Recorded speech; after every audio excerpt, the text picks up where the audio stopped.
I swear I wasn't screaming. That's what my mom told the judge later, that I was hysterical, that the neighbors thought something dangerous was happening, that she was scared for the kids. But I wasn't screaming. I was begging. And there's a difference. My name's Carla Foster. I'm 34. I used to be a high school teacher, the kind who stayed late helping kids with college essays, who bought granola bars out of pocket for students who hadn't eaten all day. That was before the panic attacks, before the betrayal, before I lost everything, including my children. I'd been married to Dean for almost 7 years. He was charming in that Southern bro way. Real estate guy, always smiling, always working late. Turned out working late was code for sleeping with my best friend, Mandy, the same woman who planned my baby shower for our second kid. I found out the day I came home early with a migraine and caught them on the couch I nursed our son on. The blanket still smelled like baby powder. What happened next was fast and brutal. I had what they called a mental health episode. I didn't break anything. I didn't hit anyone. I just crumpled. I sat on the floor and sobbed until my throat gave out. The kind of sobbing that doesn't care who's watching. My kids were at my mom's that night, thank God. But Dean took pictures. Of me, hair wild, mascara streaked, hands shaking as I tried to light a cigarette I hadn't touched in years. And then he called my mom. And Mandy. And my brother Ben. They came over together, like it was an emergency they'd all been prepped for. I still remember how Mandy looked at me, like I was a stray dog at a shelter. "You need help, Carla," she said, like she hadn't just detonated my life. I spent the next few weeks sleeping on a friend's couch, trying to pull myself together. I didn't have money for a lawyer. Dean had already filed for temporary custody, citing emotional instability. And the worst part? My own mother wrote him a character letter. She said I'd always been sensitive, that I had a history of depressive tendencies, that maybe, just maybe, a break from the kids would give Carla space to heal. It was like being erased in slow motion. The court granted him temporary custody, just like that. I got visitation every other weekend, supervised, at a coffee shop, like I was dangerous. My daughter cried the first time we said goodbye. My son clung to my leg so hard they had to pry him off. Ben said, "You need to rest. Let the men handle things." What the hell does that even mean? They moved on. Dean posted pictures with Mandy and the kids like nothing happened. They called her Bonus Mom on Instagram. Mom would still send me links to therapy centers, yoga retreats, diet plans, like my grief had a switch. And me? I found a job cleaning offices overnight at a data center 2 towns over. No one knew me there. No one asked questions. I scrubbed coffee stains off server racks while engineers coded through the night. I watched them, mostly young guys with hoodies and egos, yelling about algorithms and training sets and seed data. And one night, while wiping down a whiteboard, I read an equation I recognized. It took me a minute, but it came back. Intro to Machine Learning from the one semester of grad school I never got to finish. That night, I signed up for a free Python course on an old Chromebook I dug out of a donation bin. No one in my family knew. No one cared enough to ask. But I had a plan. And I stuck to it for nearly a year, in silence, in secret, building, learning, changing.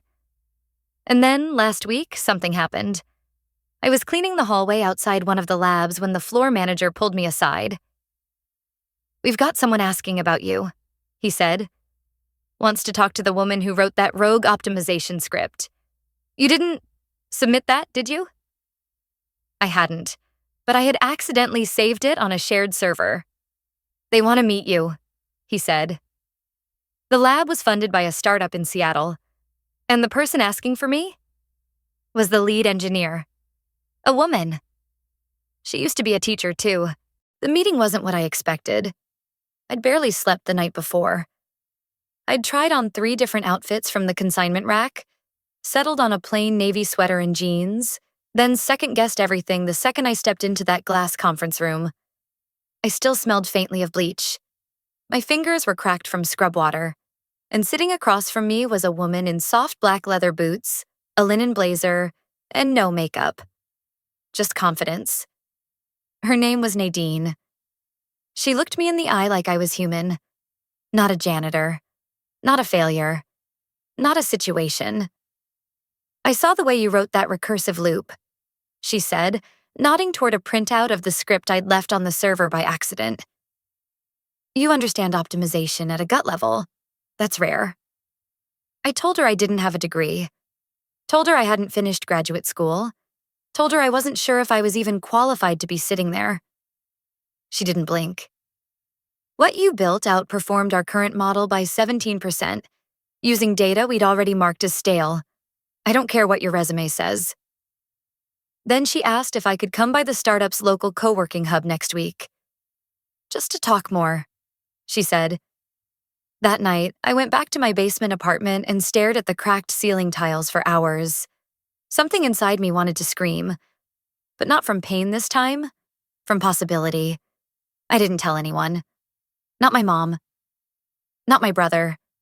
Definitely not Dean. I kept cleaning floors by night and coding by day, squeezing tutorials between loads of laundry, pausing mid-debug to call my kids during their court-approved time window. And then, one Thursday afternoon, while I was waiting at the co-working space's tiny cafe, something snapped. My mom walked in. She was holding a casserole dish and chatting with someone at the front desk like she owned the place. When she saw me, she froze. "Carla?" Her smile didn't reach her eyes. "What?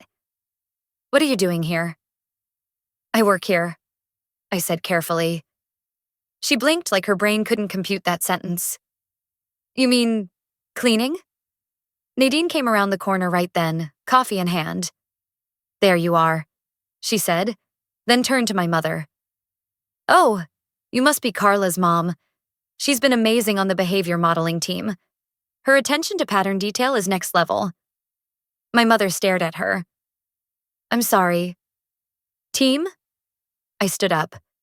"Mom, this is Nadine. She's the lead engineer at Into Data. I've been consulting here part-time." "Consulting?" she repeated, like I'd said moonlighting as a spy. Nadine laughed. "More like low-key genius. We've got a proposal going out next month with her code at the center of it." My mother's voice dropped. "Carla, why didn't you tell me?" I could feel the heat rise behind my eyes. "Because last time I told you I had a plan, you helped take my children." Her mouth opened, then closed. She started to say something else, but I walked past her. I didn't need to hear excuses. Not anymore. 2 days later, my brother Ben texted me. "Hey, heard you're working with a tech firm now? Good for you. Got a friend with a startup idea.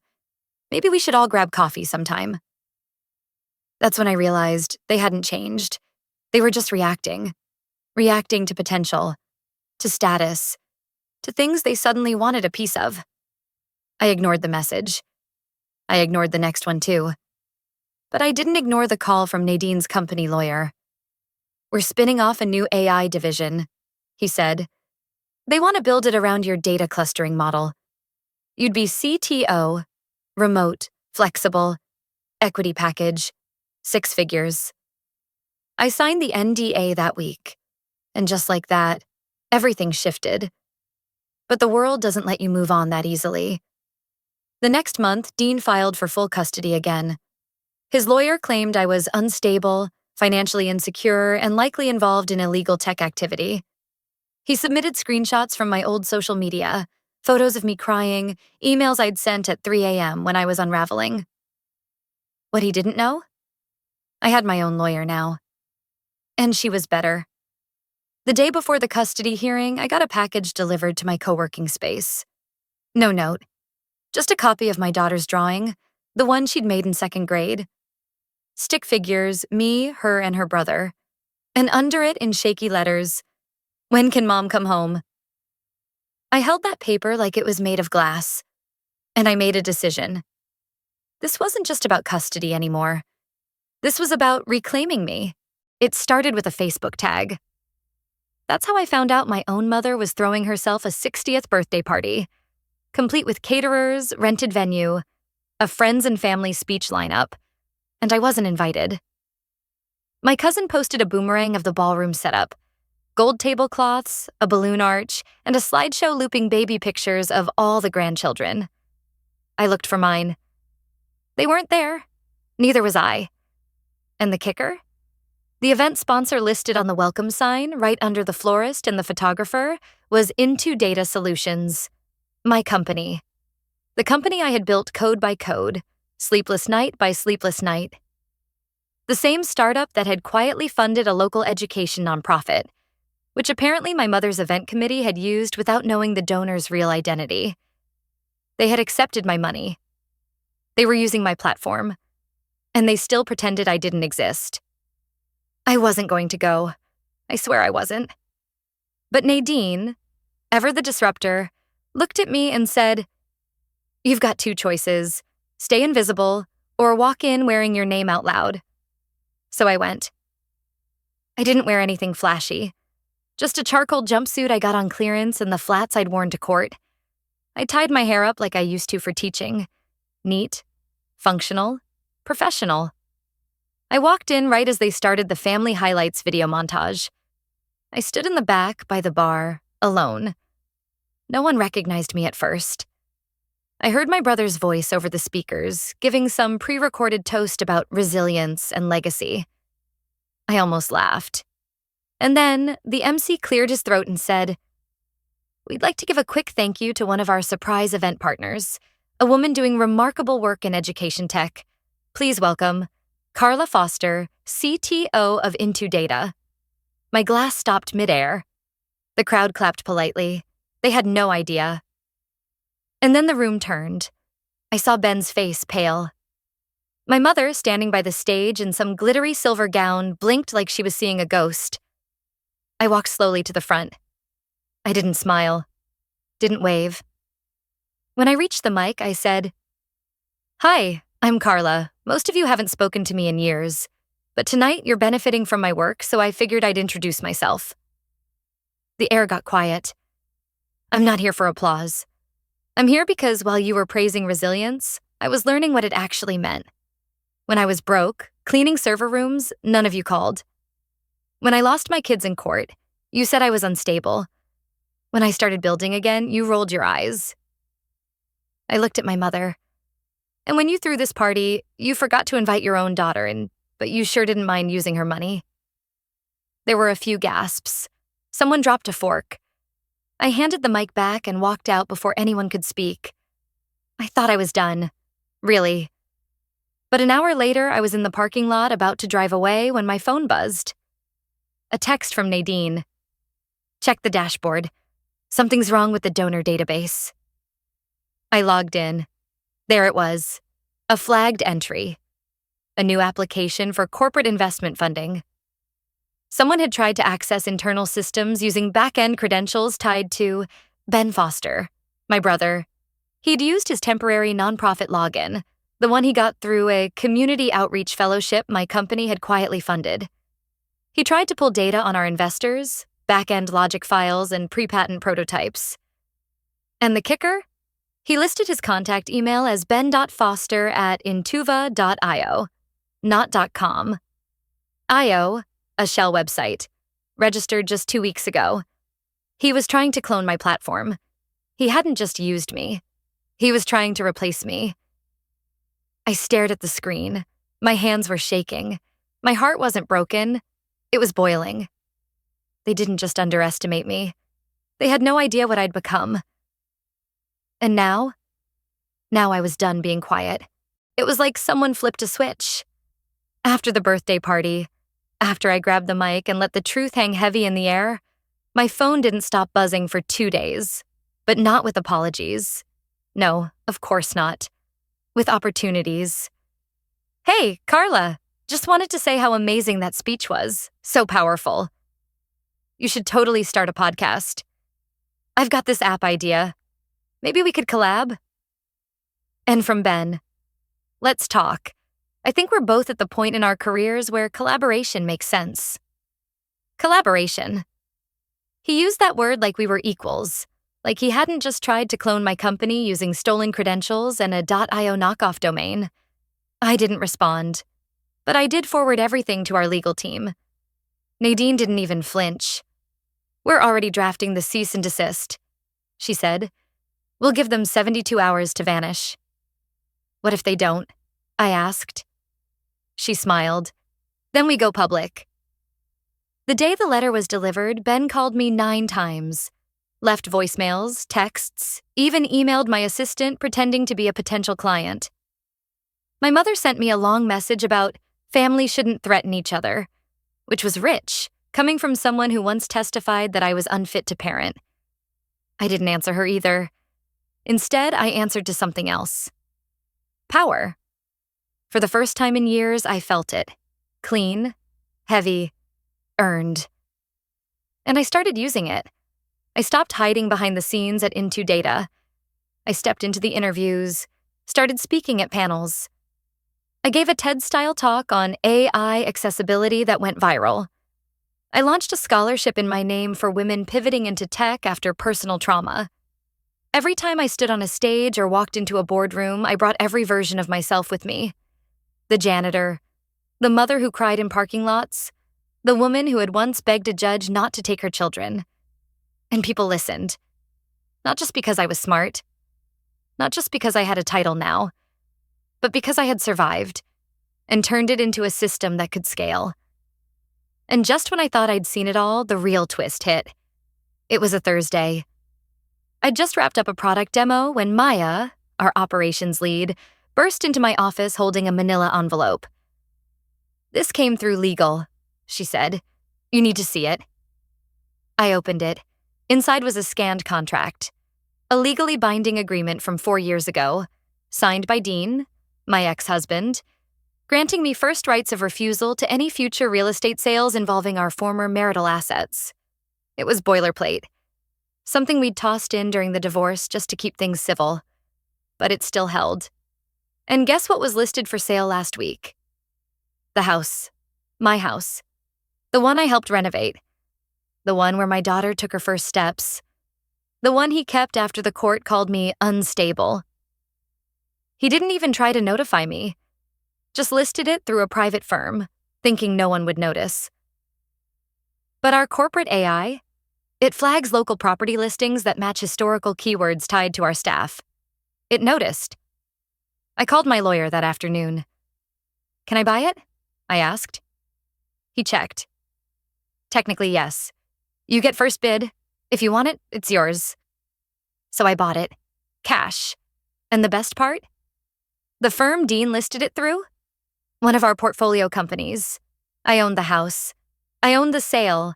And I owned the silence when Dean realized he was being evicted. By me. He sent me one email. Just one. "You didn't have to do this." I didn't reply. Because yes, I did. He took everything from me once. My kids, my peace, my home. Now I had it all back. And he had to watch me hold it. But I wasn't done yet. Because 2 weeks later, I found out something that shifted everything again. A letter. In my daughter's backpack. Written in pencil. Torn edges. Folded 3 times. "Mom, Dad says you're not better yet. But I know you are. Can we come home now?" I didn't sleep the night I found the note in my daughter's backpack. I just sat there at my kitchen table, the one I'd assembled myself from secondhand wood, reading her handwriting over and over again. Can we come home now? Not can we visit. Not can we talk. Can we come home? It took me 2 weeks to get everything in place. I didn't want revenge that looked like rage. I wanted something quieter, permanent. My lawyer filed a formal petition for primary custody, citing emotional manipulation, parental alienation, and recent housing instability, courtesy of Dean's accidental failure to disclose his house sale to the courts. The same house I now legally owned. But the real nail in his coffin wasn't the paperwork. It was the emails. Turns out, Dean had been pressuring both kids, especially my son, to say I acted weird during visits, feeding them phrases, bribing them with iPads and later bedtimes. He didn't realize my daughter had started saving those emails in a secret folder. She forwarded them to me one night while on a school computer. "I don't think this is okay," she wrote. She was 10. My lawyer brought everything to the judge. We didn't even need a drawn-out hearing. The judge reviewed the evidence, looked Dean in the eye, and said, "This isn't custody. This is coercion." I got my kids back. Full custody. No supervision, no strings.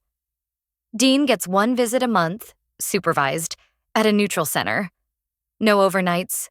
No whispering in the car. He cried in court, but not because he missed his children. He cried because the game was over.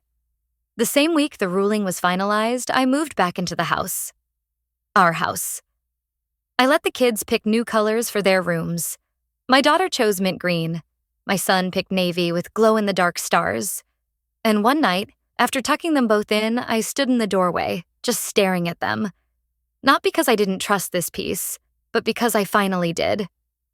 And then something happened I didn't expect. My mom showed up. No call, no warning. Just a knock at the door. She was holding a pie. Store-bought. The kind with that weird gelatin shine on the berries. "I heard," she said. "About the kids. About everything." I didn't say anything. I let the silence do the heavy lifting. She shifted awkwardly. "I wanted to say I'm proud of you." I stared at her. She cleared her throat. "I know I wasn't there. I know I helped him win. And I shouldn't have. I was scared. And honestly, I thought if you stayed small, it would make me feel less like I failed you." I took a deep breath. "You didn't fail me," I said. "You just never tried to see me." She started to cry. I didn't comfort her. That night, I left the pie untouched. I sat with my kids instead, watching a science documentary and braiding my daughter's hair. And for the first time in years, I didn't feel like I was fighting for my place in the world. I was the place. I was the safe point. I was the constant. Dean lost more than the house. After the court ruling and a quiet whistleblower tip from someone, his shady mortgage dealings came under review. The state froze his assets. His brokerage license was suspended. And Mandy? She packed up and left for Arizona. Apparently, loyalty dies fast when the checks stop clearing. I didn't laugh. I didn't gloat. I just moved forward. And the most satisfying part? Not one scream. Not one headline. No drama. Just the truth. Documented, signed, and sealed. And a life I built back. Stronger, smarter, quieter. If there's anything I've learned, it's this. Sometimes justice doesn't roar. Sometimes it just arrives, steady and undeniable. And healing. It's not about forgiveness. It's about choosing who gets a seat at your table and who doesn't even get the address. So yeah, that's my story. If you've been through anything similar, betrayal, loss, rebuilding, I'd love to hear how you got through it. Share in the comments if you feel like it. And if you want to stay for more stories like this, maybe hit subscribe. No pressure. Just a quiet place to say the things we weren't supposed to say out loud.